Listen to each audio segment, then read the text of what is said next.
अब धर्मदास कहता है भगवान क्या हम ये पाठ करते हैं, कोई पुण्य करते हैं, कोई भगवान की दुआ करते हैं, प्रार्थना करते हैं, क्या इससे कोई लाभ नहीं? कि लाभ है,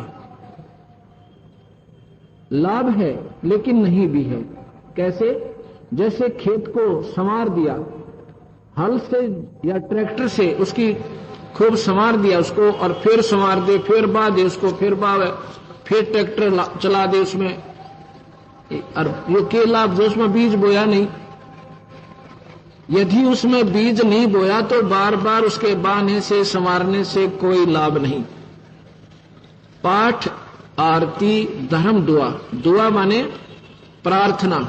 जैसे गायत्री मंत्र आम भक्तजन पढ़ते हैं, या फिर कोई आरती ओम जय जगदीश हरे स्वामी जय जगदीश, या कोई मंत्र जैसे वेदों के गीता के पढ़ते हैं, इससे ये शरीर रूपी खेत समर जाता है।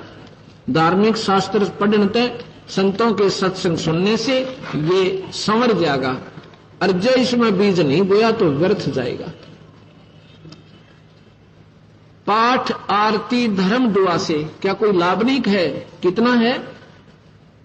पाठ, आरती, धर्म, दुआ से खेत संवारा जाता है। पाठ, आरती, धर्म, दुआ से खेत संवारा जाता है। सत्य नाम बीज जो बोए फल भक्ति का पाता है। सत्य नाम बीज जो बोए फल भक्ति का पाता है। काल जीव को उलझाता है, देके उल्टा ज्ञान भक्त मैं अर्ज करूं। ज्ञान सुना दे, विधि बता दे, ओ मेरा कल्याण भक्त मैं अर्ज करूं। फिर भी क्योंकि ये पुराना रंग है ना जीव का, जल्दी से उतरता नहीं। कहता भगवान आपकी बात को भी मैं अस्वीकार नहीं कर सकता, और गीता जी से मेरा पुराना संबंध है भगवान कृष्ण से, यानी काफी वर्षों से मैं उनका आसक्त रहा हूं, और वो भी मेरे से बुलाए नहीं जाते हैं। कबीर साहब बोले तेरी इच्छा भाई, रास्ता तेरे तो बता दिया, अब तूने कुएं में गिरना है, हाथ में दीपक लेकर तो पड़ भी सके। कबीर साहब कहते हैं कि कर दीपक कुआ पड़े, फिर काहे की कुशलाता। हाथ में बैटरी ले रहा, अंधेरे में नो दिखे सामने कुआ, फिर गिरे उसमें नादा नहीं, तेरी मर्जी, पड़ कुएं में। और जा काल के मुंह में जो रोज कहो मैं सब न खाऊं। और तेरे को बता दिया कि 1 लाख ही रोज खावे, किसी का बेटा मरे, किसी की बेटी मरे, 1 लाख प्राणी रोज रो के सोते हैं। सोए कड़े रात ने नींद थोड़ी आओ बेचारा ने 1 महीने ताई, और तू उसकी पूजा करे, जो कहे मैं सारे न खाऊंगा। ठीक है बीरा तेरी मर्जी, नो कहकर फिर अंतर ध्यान हो गए।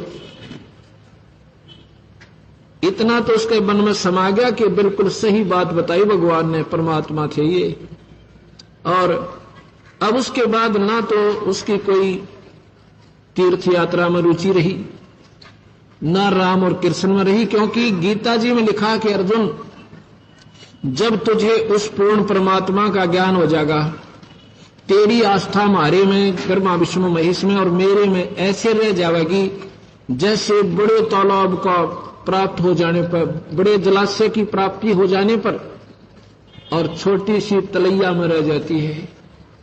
इतना ही ऐसे लिख रहा क्या गीता में कि अर्जुन जब तुझे पूर्ण परमात्मा सतपुरुष का, परम अक्षर ब्रह्म का किसी पूरे संत का सही ज्ञान हो जाएगा ना, तब तेरी आस्था इस निम्न सतर की साधनाओं में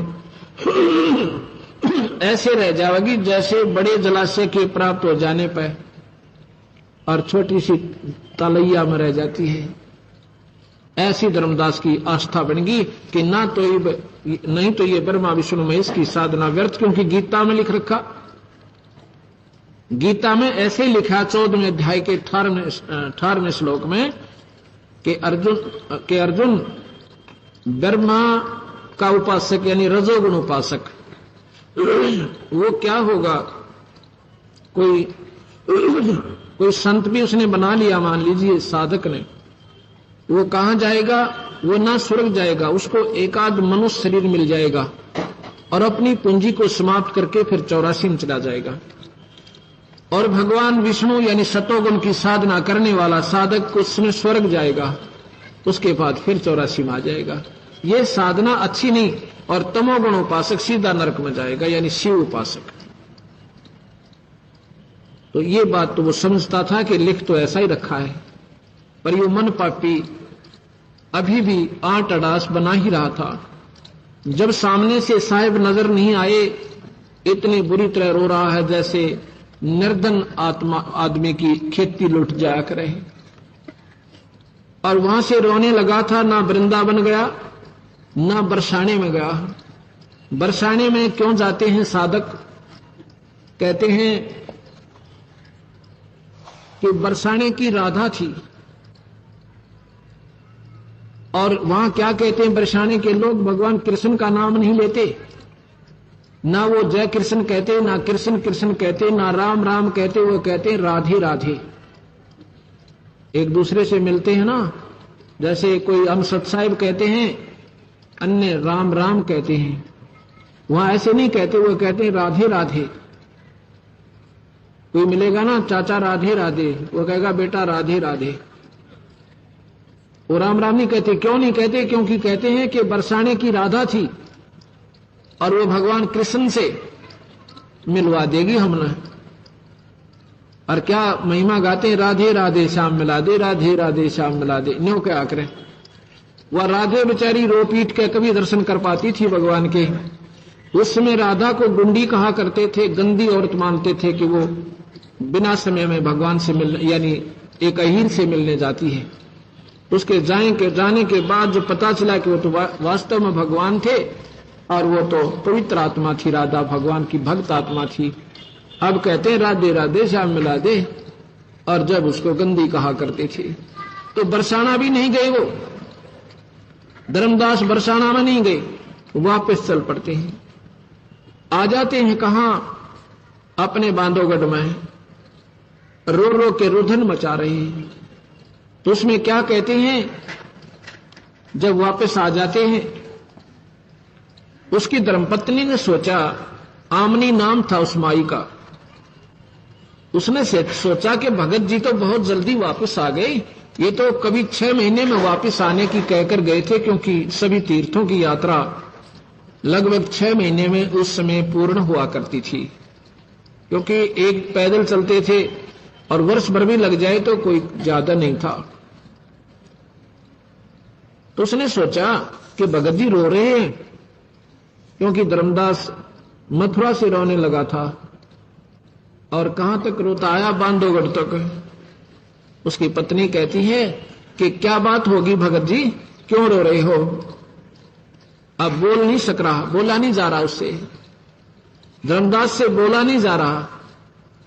इतना रो रहा है कि उसका गला भराया। अंदर जाके कमरे में, अपने मकान में, महल में जाकर इतना फूट फूट कर रोता है जैसे कोई बहुत प्रिय व्यक्ति मर जावे और फिर उसकी याद में इंसान तड़पता है। आमनी ने सोचा, क्योंकि ऐसा ही रास्ता था, उबड़ खाबड़ हो सके है, सेठ के पैसे निकल गए हो, इसलिए यात्रा त्याग कर आ गया हो। अब रो रहा है कि कहीं सेठानी नाराज ना हो जा, कह दे तू तो तीसरे दिन जाता है, पैसे बर्बाद कर रहा है, और मत जा यात्रा पे। उसने सोचा कहीं ये पाप की भागनी मैं ना बन जाऊं और मेरे कारण ये बेचारा रो रहा हो, कदे सेठानी गुस्सा हो जा और कहे क्यों पैसे बर्बाद कर रहा है, और क्यों तूने ऐसे ही जेब कटवा दी। वो कहती है सेठ जी रोआ ना, ये पैसे आपका बहुत दे रखे भगवान ने, पैसे की कमी है क्या आपके? और ले जा पैसे, और ले जा और अपनी पूरी यात्रा करके आ। उसने सोचा ये नादान गलत समझ गई, धर्मदास ने सोचा। फिर बताता है कि आमनी आज मैं वो धन खो चुका हूं, वो शायद मुझे जिंदगी में ना मिला है। अगर धन का घाटा हो जाता मुझे कोई दुख नहीं था, लेकिन ये जो घाटा आज मुझे टूटा पड़ा है, भगवान सामने थे और मैंने अपने नखरे से स्वीकार नहीं किया। तो वो कहती है, उसने फिर सारी कहानी बताई, सतलोक की सृष्टि रचना आमनी को सुनाई, ब्रह्मा विष्णु में इसकी स्थिति थी बताई, और काल के प्रत्यक्ष कहानी सुनाई जो कबीर भगवान ने सुनी थी। उसमें आमनी कहती है कि आप सेठ होकर बनिए होकर सौदा चूक गए, क्यों ना पैर पकड़ दिए भगवान के और स्वीकार क्यों ना कर लिया तूने।